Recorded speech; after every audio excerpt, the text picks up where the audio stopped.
Assalamualaikum warahmatullahi wabarakatuh. Selamat pagi, siang, atau malam ketika Bu Guru menonton video ini, dan mungkin ada teman-teman yang akan menontonnya juga. Saya Deka Plurifenbro dari kelas 11 IPA 1. Saya membuat videonya untuk memenuhi tugas saya, yaitu tugas biologi, yaitu memaparkan atau menjelaskan tentang sel, khususnya struktur dan bagian-bagian dari sel itu sendiri. Baiklah, langsung ke materi. Nama sel berasal dari bahasa Latin, yaitu cella, yang berarti ruangan kecil. Sel sendiri adalah bagian terkecil atau unit terkecil dari tubuh makhluk hidup yang membentuk suatu struktur atau fungsi yang membantu dalam tubuh makhluk hidup itu sendiri. Sel sendiri memiliki ukuran paling relatif dari 1 sampai 100 mikrometer dan bervolume 1 hingga 1000 mikrometer kubik. Pada tubuh manusia dewasa sendiri terdapat lebih dari 75 miliar sel dengan fungsi, ukuran, dan tentu saja bentuk yang berbeda-beda. Sel juga bisa digunakan sebagai patokan untuk mengelompokkan makhluk hidup, misalnya makhluk hidup multiseluler atau makhluk hidup yang bersel banyak, misalnya kita manusia, hewan, dan juga tumbuhan. Ada juga makhluk hidup uniseluler, yaitu makhluk hidup yang bersel satu seperti bakteri. Serta ada juga makhluk hidup prokariotik yang belum memiliki membran inti, yaitu misalnya monera dan bakteri, dan juga eukariotik sudah memiliki membran inti, ya seperti kita manusia, tumbuhan, dan juga hewan. Oh ya, sedikit pembahasan tentang eukariotik dan prokariotik. Terdapat perbedaan yang sangat mendasar antara kedua jenis makhluk hidup ini. Ya tentu saja yang paling mendasar adalah eukariotik telah memiliki membran inti, sedangkan prokariotik tidak. Lalu eukariotik juga telah memiliki intron, dan tentu saja ukuran prokariotik yang jauh lebih kecil daripada eukariotik. Sebagai trivia, mari kita lihat sedikit pembahasan tentang sejarah penelitian awal atau penemuan awal tentang sel.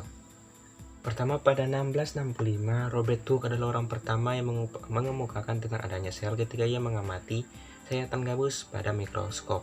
Lalu pada 1831 ada Robert Brown yang menyatakan bahwa sel adalah ruangan kecil dan dalamnya terhadap protoplasma. Dan pada 1839 ada Thomas Schwann yang mengatakan bahwa setiap organisme terdiri atas sel. Kita masuk ke bagian inti atau bagian yang terakhir, itu tentang struktur, dalam hal ini bagian atau organel-organel yang ada dalam sel. Dan saya akan menggambarkannya, jadi mungkin videonya akan sedikit dipercepat, lalu saya akan menjelaskan ketika gambarnya telah selesai.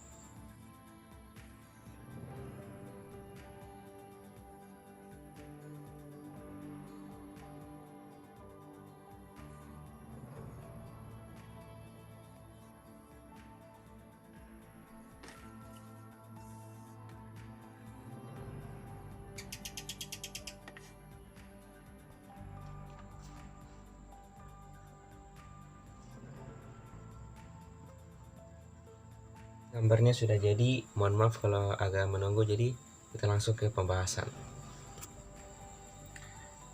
Baik, yang pertama ada dinding sel. Dinding sel ini hanya terdapat pada tumbuhan, sehingga tumbuhan memiliki bentuk yang lebih teratur dan tidak gampang berubah. Hewan tidak memilikinya, sehingga bentuk sel hewan lebih tidak teratur dan gampang sekali berubah. Lalu membran sel yang dimiliki oleh kedua jenis sel ini, sel hewan maupun sel tumbuhan, memiliki membran sel. Membran sel menjadi pelindung bagi organel-organel sel yang ada di dalam. Lalu tentu saja nukleus yang dimiliki oleh keduanya. Nukleus adalah inti sel, dan di dalamnya ada suborganel disebut nukleolus. Bedanya, nukleus hewan ada di tengah.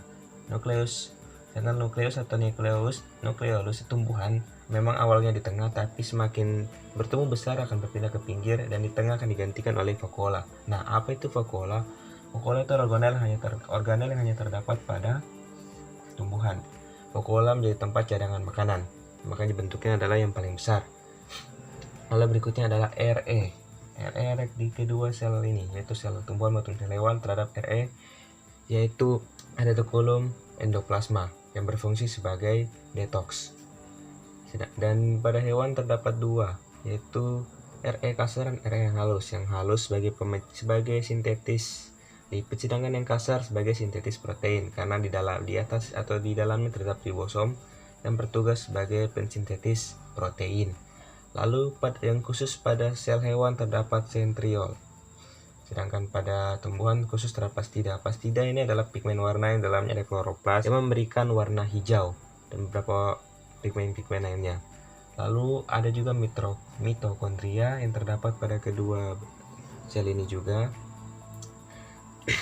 Fungsinya adalah tempat respirasi aerob. Lalu ada badan Golgi atau aparatus Golgi yang juga terdapat pada kedua sel ini sebagai tempat kantong atau pembentukan membran plasma.